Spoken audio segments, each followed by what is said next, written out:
Hi there again, folks. Now, recently you would have remembered, if you're unlucky enough to run across my videos, that I purchased a Milwaukee drill driver. Now, I thought I would be bringing you lots more videos on the Milwaukee tool as I expanded my range of them, but a couple of things have happened. One of them was my 25-year-old Black & Decker 4-inch grinder died, and I was tossing up whether to get another one. I mean, I have a lot of 4-inch discs and things laying around. And I've actually ordered a new DeWalt. I was looking at the Milwaukee cordless, but of course it's a 125mm. I thought, well, I don't really want to go and have to buy more discs when I've already got probably dozens. But then I was wandering through Bunnings to buy some plumbing parts, and I spotted this set on the shelf on special, $330. This is a hammer drill, an impact driver, and a 5-inch grinder. 18V comes with two 4Ah batteries, and so I thought, well, the Milwaukee grinder is going to cost me $240 bare. The Milwaukee impact driver is going to cost me $140 bare. So this just seemed to be a better way to go. And when I got it home, I discovered that they hadn't actually given me the impact wrench. The impact driver, they've given me the impact wrench, which has the handle to take the socket, as well as being able to pop that in there and run it as a screwdriver. So I've never really had the time for these. I've never thought they'd do much.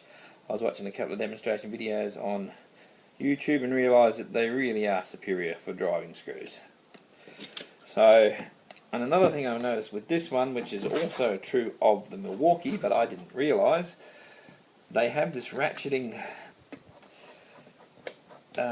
chuck, so you don't need to screw it with your hand on. You just keep until it stops ratcheting, and it's good. Then to release it, go one more click, and then wind it back. It's absolutely brilliant. I'm really happy I figured it out, because I was having some trouble with the chuck on the Milwaukee, thinking if this is where technology's gone, it's gone the wrong way. But anyway, now that I know I was doing the wrong thing, that's all good. These do have a 6-year warranty. It's a bit convoluted, the way you have to go through to make that warranty happen, but certainly worth it. They weren't really set up for kits like this. I think I ended up registering the charger 3 times, because every time I tried to register a new tool it wanted to charge with it. So the grinder, yeah, I can see the benefits. I do a bit of handyman maintenance work, so I'll be throwing this in the pack every time, because it's going to be a lot easier than hacksawing when I'm out doing fencing and stuff like that. So it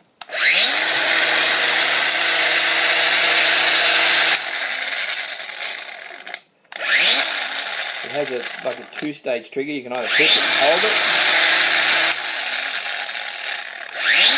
and it'll set itself off, or you can push it in and lock it. Yeah, so you push it so far, and you just hold it, and it goes while you're holding it, and then you let go. If you push it further, you can click it in, and it will stay locked. So, yeah, not a bad thing. I mean, it doesn't feel too heavy. I only had one cutting disc, which was left over from a friend of mine's Ryobi, so I'll have to get some discs, as I said. But one thing that did surprise me was I took this little fella here, thinking that this was really just a driver and not good for much, and I threw a 21mm socket on it, went down the back to one of the spare cars, rattled off one of the wheel nuts, and then rattled it back on again. Tested it with the torque wrench, which I had set to 125 Newton meters, 92 foot-pounds, which is the right torque for our Falcon. And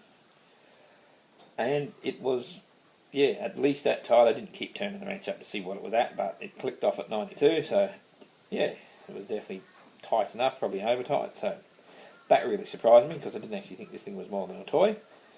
Unfortunately, I shot that video with the camera the wrong way around, so Not sure if I can be bothered shooting it again. She's a bit cool out there today. Yeah, but anyway, this was $330 at Bunnings.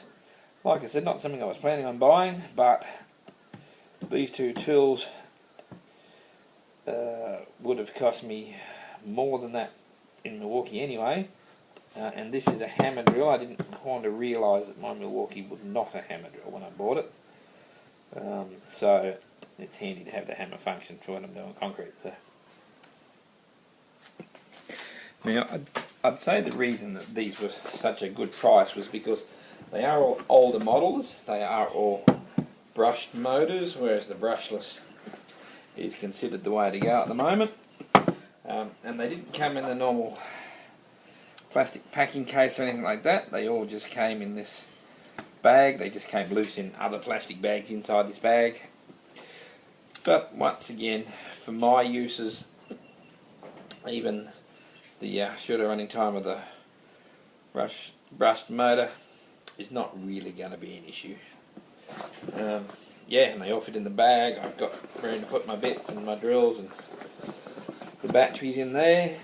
So, and I'll probably just throw the Milwaukee drill in on top with its two batteries as well, and it'll all be good as gold.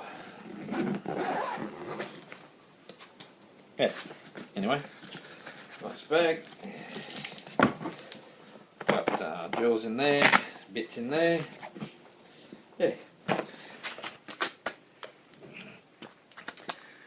Okay, now I've got this set up now to see if I can bust these nuts off.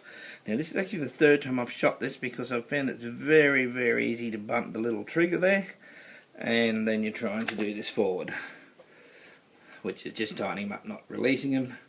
So I'll have a go on one that I haven't managed to break loose yet.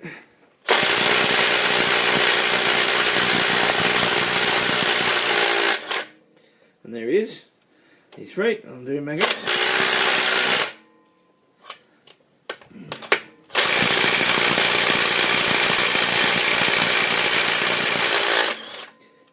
He's free as well.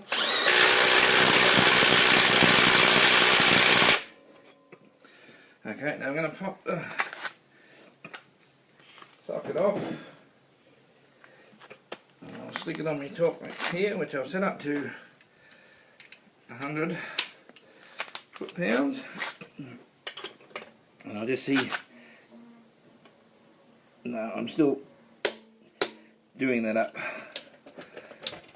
a little bit there to get it right up to full tightness.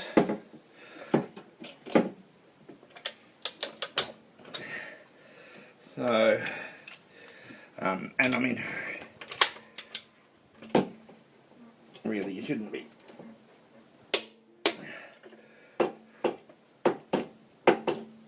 just doing with the rattle gun anyway, so yeah. But yeah, I was impressed that it got it off. As I say, very, very easy to accidentally bump that lever across. You've got to check it all the time. Might just be me, but I wouldn't think so. Hey there. So what I just thought I'd show you was that I was recording, I was looking to see what other tools I could get to run with my 18-volt battery system on the Bosch, and I come across this Bosch Professional GDX 250-Li. Now, as I showed you in the previous part of the video, the impact wrench I got was actually a 180 Newton meter, whereas this one here is a 250. I was thinking that was pretty good, especially for the price on that, which is $125.99. Then I came across this one, which is brushless motor impact wrench cordless, which is the brushless motor, and they make a big deal about that. And it is at 280 Newton meters. But when I had a close look at the tool itself, it turns out that it's not actually a Bosch. It is just a copy made for the 18-volt battery. So I just found that interesting. You stick with the Bosch, especially seeing as how the price, $125.99, is the same. So I don't have the money to go and buy both of them and send them head to head. They're from the same seller. If the seller wants to send me both of them, that'd be great. But yeah, anyway, I just thought this is a trap for young players. Might as well have a look at it and see what can happen there. Okay then, thank you.